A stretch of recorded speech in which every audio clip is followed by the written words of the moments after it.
Well, we said on Thursday that today we'd be showing you exactly what goes on behind the scenes here at the BBC Television Centre. To do that, we thought that we'd show you the BBC's biggest studio. It's Studio One. And it's so enormous that I feel pretty small standing here. Well, of course, I'm not alone, because apart from John, Peter and myself, there are an awful lot of other people who work here too. If I added up all the electricians, cameramen, engineers, floor assistants and makeup girls, there'd be well over 50 people all working and helping to get Blue Peter on the air. Well, the measurements of Studio One sound like something out of Roy Castle's Record Breakers. For a start, there's 990 square metres of working floor space. Two of the walls measure 33 metres long. The other two measure 30 metres long. And if they're putting a play on here in the studio and they have to get scenery in and out, then there's a huge pair of doors which, when they're open there, provide a space which is 5.5 metres high and 4.25 metres wide. Big enough, in fact, to drive a double-decker bus through. Well, when the scenery gets in here, it's then slung by wires up to the roof. Well, not really onto the roof, but electric motors called hoists. All the lamps are on hoists too. Over 500 of them can be raised and lowered at the press of a button. But the lamps aren't controlled down here. They're operated from upstairs in a control room. And Pete's there now on the other side of that glass panel. This is the lighting control room, and from here, Lance, who's the lighting supervisor, is able to control all the lamps that you've seen out there in the studio. Now, for instance, if I want to fade down the lights on the background of the Blue Peter set, all I have to do is press one of the buttons on this panel here, because this is a mini computer and it's able to remember a whole selection or group of lamp settings. So if I want to fade them down, I'm going to press this button, and out there in the studio the lights fade right the way down. And then to bring them back again, all I have to do is press this one, and they come straight up again. And I was able to see what was happening there by looking out through a window here out into the studio, from which Lance can see everything that happens in the studio at any time during a programme. In Studio One, we can use 5 cameras. Some of them are on pedestals and they're pushed around by the cameramen, like Camera 4, for instance. Actually, it's quite a skill to push the camera around and get a good picture at the same time. And some of them are on a camera crane, like this one. And this is one of the largest camera cranes that is used by the BBC. It's called a Sam Master, and it's used not just for indoor camera work with television cameras on the front like this, but for outdoor filming as well. It's got this huge, great lorry, which you think might be rather noisy to work inside a studio, but in fact, when it's in the studio, it can be worked off electric motors. Now, on the business end of this long boom is myself, who's been the cameraman, this camera, and I've got my assistant Dave, who's also a cameraman. But Dave's job is to turn the little wheel round there. So, Dave, if you can turn it, you'll see now that the whole camera and myself swing round so I can find sort of really any shot that I want. OK, Dave, if we go all the way back.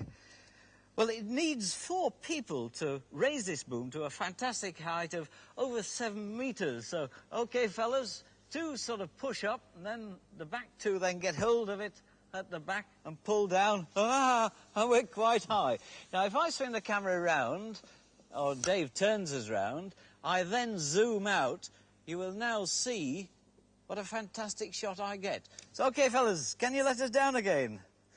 And there again, it takes really 2 to get us down. And OK, Dave, if we can swing round, you'll notice too that we're wearing crash hats. And this is just in case any of those lights up there are a little too low and we go a bit too high and there's a rather sudden contact between our heads. We're also strapped in, so if anything does go wrong, we can't actually fall out of the seats. So I'll tell you what, let's go up again, can we, fellas? Sorry for all about the hard work. But each camera in the studio, its picture is shown on a little television screen in the control room, which is inside there. Well, here in the main control room, you've got a whole bank of television sets across the bottom here. Now, these are showing the pictures that are being given out by each of the 5 cameras here in the studio.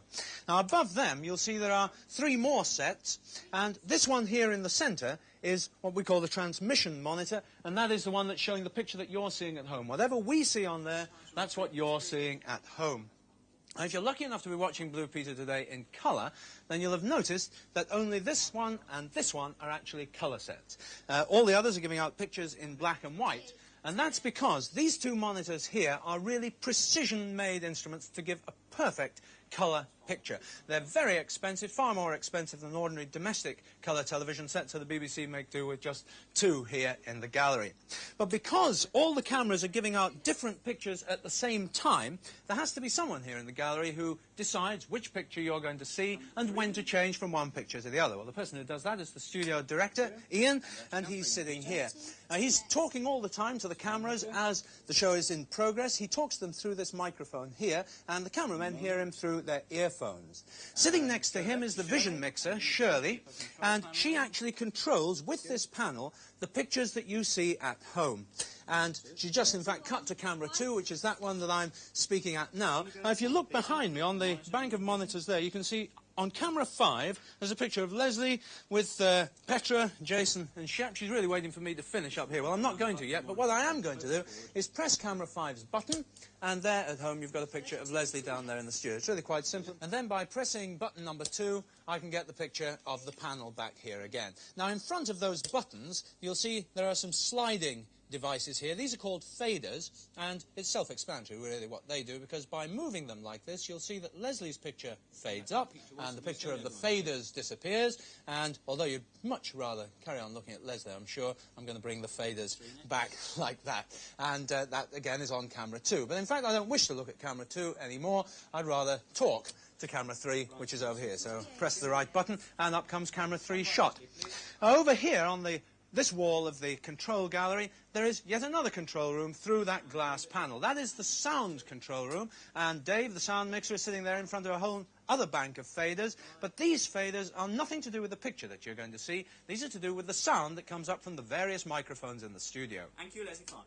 And the sound is picked up by these microphone booms, and these follow John, Pete and I around in the studio wherever we happen to go.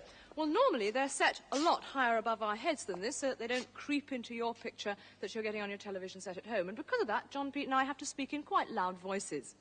Well, so that we know exactly when we're on the air, in other words, when you can see us on your television sets at home, we've got Claire, our floor manager, who gives us various signals by waving her arms around to tell us when to stop, when to start. And she gets those signals from the studio director, and she can hear what he's saying in that earphone there. And you see her waving her arms around. That means we're out of time now. 25 minutes is just about up, and it's time to round up the programme. Well, we'll be back on Thursday, and I shall be showing you how to make the furniture to go in the doll's bedroom. And one of Britain's top footballers will be here in the studio with some special tips. But before then, tomorrow, bonfire night, do be careful with your fireworks. And if you've got any pets, keep them well indoors, out of harm's way. So we'll see you on Thursday. Goodbye. Bye-bye. Bye-bye.